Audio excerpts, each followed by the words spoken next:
Welcome to Mats and Pats. I'm Barry Alden, and this is the way it is, and this is the way it was. And I want to pay tribute to a hockey star in the Commercial Hockey League in Vancouver who's just passed on. His name was Peter Michael Eades.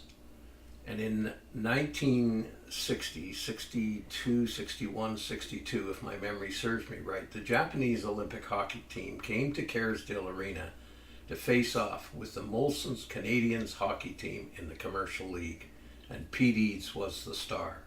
So I've written a prose poem honoring Michael Pete Eades. It's called The Fiery Pete Eades.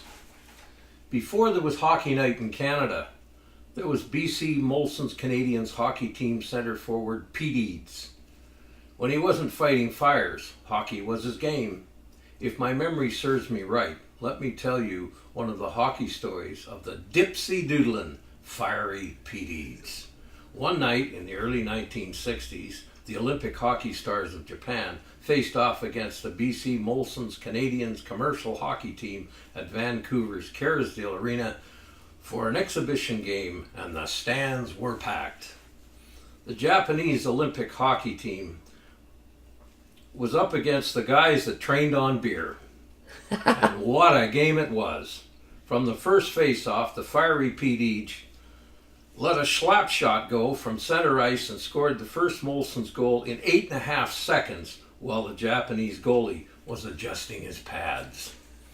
The game took off from end to end. Pete Eades led the way, dipsy-doodling down the ice over the blue line to the slot, and then he let one go to a startled goalie who didn't see the puck go in his net from the slap-shooting fiery Pete Eades.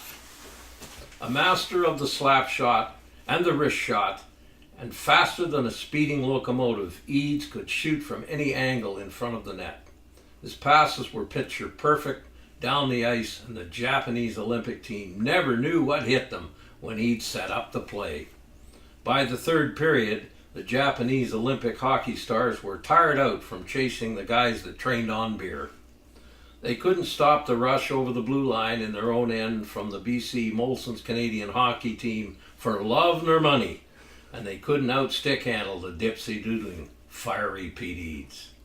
When the ice smoke cleared and when the final buzzer went off to end the game, the score was 11-0 for the guys that trained on beer. The fiery Pete Eades got a hat trick plus one. Thus ended the lesson for visiting Olympic hockey teams to BC when Pete Eades was on the ice.